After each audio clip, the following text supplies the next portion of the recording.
Stories, Fables, Ghostly Tales.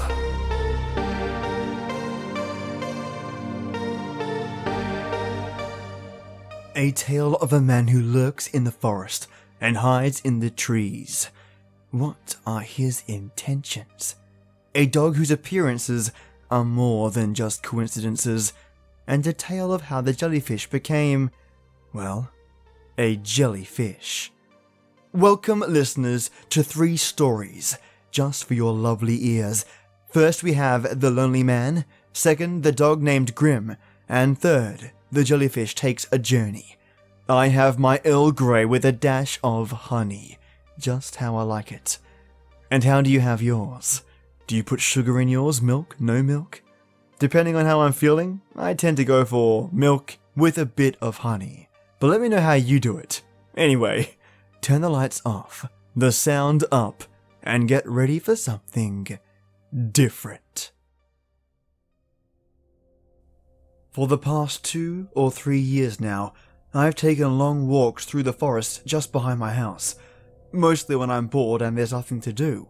It can get rather lonely living in a small house, far away from any town or city. I never had any real problems with these walks, nothing that would ever cause me to feel nervous or uncomfortable. This all changed during the winter of 2010. It was during what was known as the Big Freeze of 2010. I looked out my windows at about 11:30 in the morning, and the whole forest behind my house was layered with snow. Because I was into photography at the time, I decided to go out and take pictures of the winter landscape and some trees from within the forest. I went out into the snow and made my way into the forest, where I usually like to have a walk. I had a small digital camera tucked away in my coat pocket. As I entered, the beauty of the forest amazed me, and I began to take pictures. However, as I was about to take the next picture, the camera stopped working. I didn't think about it much, and just decided to continue walking anyway. This is when I began to have this strange feeling.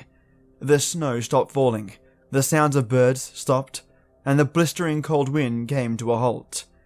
There was this horrible feeling of loneliness looming over me that I had never felt before. I continued walking, hoping that something would rid me of this feeling, even something like a caw of a crow. Even though it's not a pleasant sound, it would at least let me know that I wasn't alone.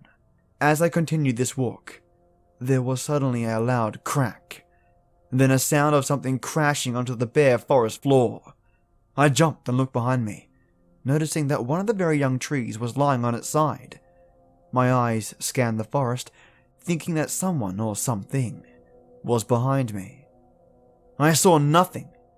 I had come to the conclusion that it was probably just some snow weighing the tree down, or perhaps the soil or roots were loose, causing it to fall. The feeling of loneliness had left me completely. A new feeling had come to me, a feeling that I was being followed. Even though it was unlikely that there would be anyone else in the forest, I resumed walking, this time much faster. I didn't know whether to go back or continue walking. I decided I would continue as I thought it would be unlikely that anything was behind me. As I walked, there was another loud crack. I looked down, thinking that I had stepped on a stick, but there were no sticks around me. I then looked behind me. Perhaps it was a bird, I thought to myself. I scanned the woods again, this time for longer, desperately looking for the source of the loud noise. Then I saw it. My eyes fixed on this tall figure far in front of me. It was a tall man. It stood by a tree, and the trunk of a tree covered half of its long, thin body. From what I saw, it had a long, thick, dark cloak covering every inch of it. No skin or other body feature were visible. It was perfectly still, not moving in the slightest. I stepped away slowly, not taking my eyes off it, but as my foot crunched down into the thick snow, it turned. It had 2 holes cut into the fabric of the cloak. Its eyes were not visible. We stared at each other for about a minute. before I decided to turn and walk away. I didn't want to turn away from it, nor did I want to look at it. I just kept walking. My mind was in a complete mess. I don't know if I was being foolish because I was scared. Perhaps it's just some tall man in a cloak, going around trying to scare me as some kind of strange joke, I thought to myself. I peered over my shoulder, hoping that it had not moved. It was still there, not moving, its eyes staring at me as I walked away from it. As I got further and further away, I looked behind me and noticed it was closer. I began walking faster and faster, but I did not run. I looked behind me to see if it was there, but it wasn't. I thought it was hiding behind a tree, but it was not in sight. I decided to go back because it had clearly left. For the first time in what seemed like a long time, I felt somewhat calm. I knew I wasn't alone, but at least I knew I wasn't being followed. I walked back at a very steady pace, even though I wanted to get back to my home as quickly as possible. I made it to the edge of the forest, and I took one final look behind me. I was hoping I would see nothing, but I was wrong. There it was again, and all my fears came rushing back. It was 100 yards away and approaching. It moved majestically across the snow and past the trees. I tried to ignore it, even though I was too terrified. I left the forest at a quick pace. My heart was pounding, and I quickly ran towards my house. I glanced back, only to see it make its way back into the woods, its eyes staring at me constantly. Its cloak brushed the branches of the trees as bits of snow tumbled down onto its cloak. Then, it was gone. Its tree-like body disappeared into the foliage of the woods. For one moment, I felt safe. When I got back into my home, I locked all the doors and closed the curtains, even though I didn't know what it was. I knew that it stalked me whilst I was in that forest.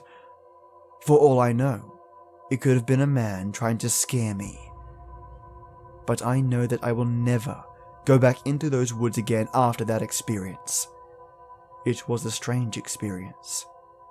I didn't know if the man in the cloak was a threat or not, or whether my brain was making me think he was following me. But I will never forget that day.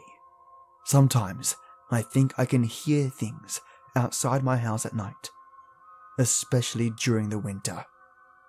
Maybe it's just my mind, or maybe it is still out there. My parents had very demanding jobs. My mother and father ran a law firm, and we had to travel a lot. I had to get used to being pretty much alone. I could never get used to having friends. I knew I would only end up moving anyway. I was also an only child. Therefore, life was pretty much a sad thing for me. However, I will never forget a strange encounter I had when my parents and I moved into a trailer on the countryside of Mississippi. It was pretty much desolate, other than a few other houses and trailers. The trailer was the best my parents could find. We moved into the trailer next to an old man. He looked as though he was in his late 80s. He also seemed to live alone. I never saw anyone but him outside. I don't think he had a wife, kids, or even grandchildren. However, he did have a dog. It was a quiet and strange dog, though. He appeared to be a black German shepherd, and had one of the most unique, beautiful black coats of fur I had ever seen on any animal. His fur could be compared to that of the night sky. He was also quite large. He definitely had some Great Dane in his bloodline. When you see this dog's black coat and large size, he looks absolutely intimidating. It was simply astounding. I'd honestly never seen a dog quite like this. I went over to introduce myself to the neighbor. Though he looked grumpy, the man was very nice. He introduced himself as Mr. Frank Gossold, but he told me I could call him Frank. I then asked him the name of his dog. His name was Grim. Grim simply glanced at me, but paid me no attention. As time passed, Frank and I became friends. He said it was nice to finally have some company. I would regularly help Frank with his chores around the house. Afterwards, he would give me a little pay for my help. With my father always working, Frank pretty much became my father figure. It made me feel special. Something was quite strange. Every time I visited Frank, Grim would be gone most of the time. Frank explained that Grim loved to explore the woods, but my gut told me that wasn't the case. Occasionally, I would come across Grim. His behavior was quite weird. Sometimes he would just sit completely still, staring out into the woods. He looked utterly focused. I would try to play with Grim, but he was never playful. Whenever I tried to get him to play, he would just look at me with a blank stare and continue to stare out into the woods. His tail wouldn't even wag in the slightest. He just didn't seem like a happy dog.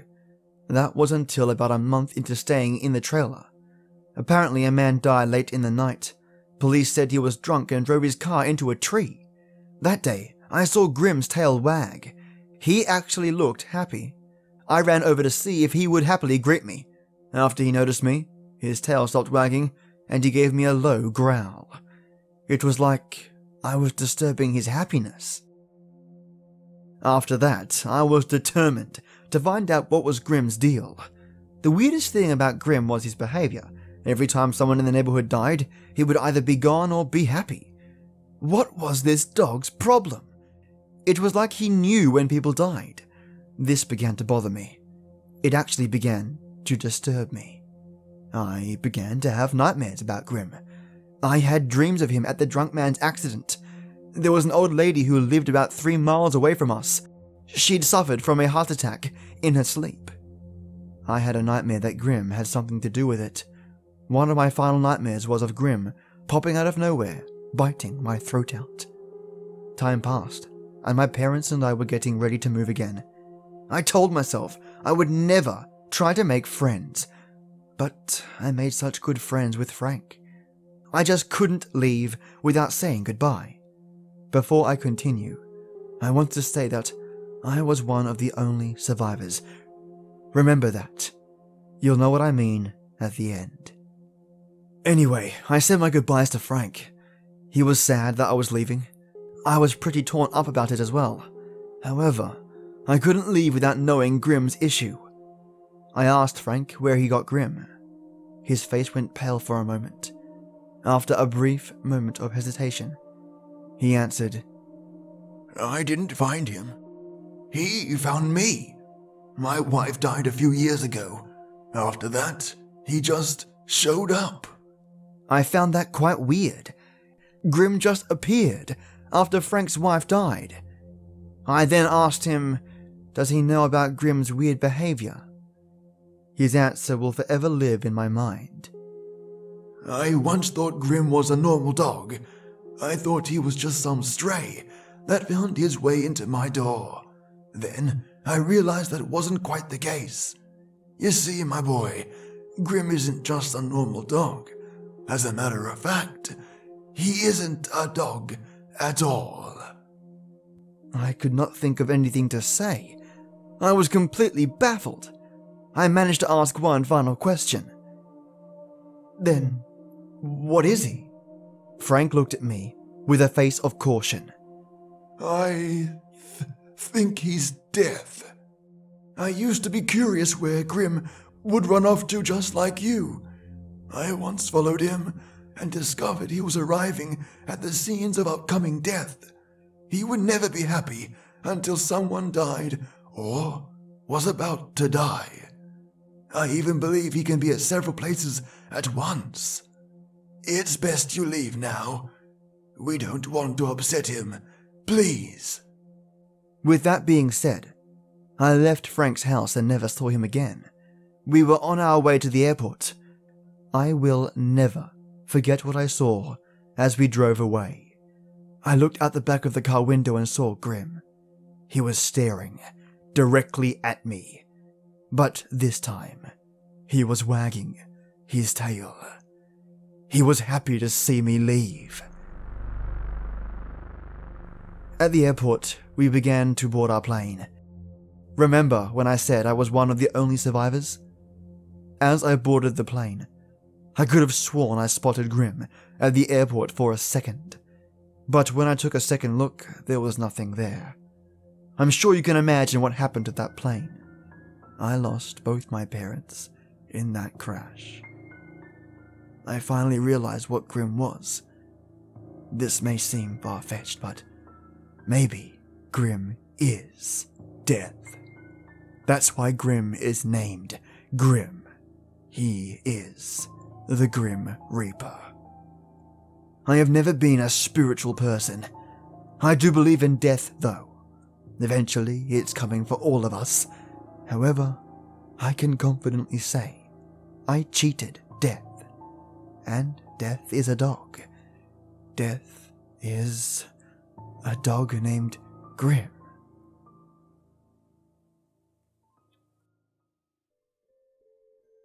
Once upon a time, the jellyfish was a very handsome fellow. His form was beautiful and round as the full moon. He had glittering scales and fins and a tail, as other fishes have. But he had more than these. He had little feet as well, so that he could walk upon the land as well as swim in the sea. He was merry and he was gay. He was beloved and trusted of the Dragon King.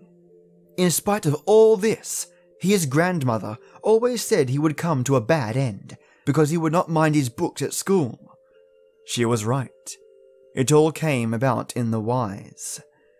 The Dragon King was but lately wed when the young lady dragon, his wife, fell very sick. She took to her bed and stayed there, and wise folk in Dragonland shook their heads and said her last day was at hand. Doctors came from far and near, and they dosed her, and they bled her, but no good at all could they do her, the poor young thing, nor recover her of her sickness. The Dragon King was beside himself.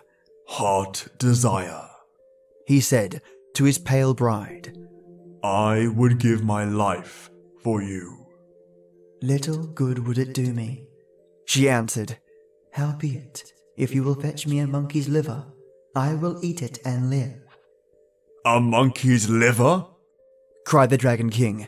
"You talk wildly, O light of mine eyes. How shall I find a monkey's liver?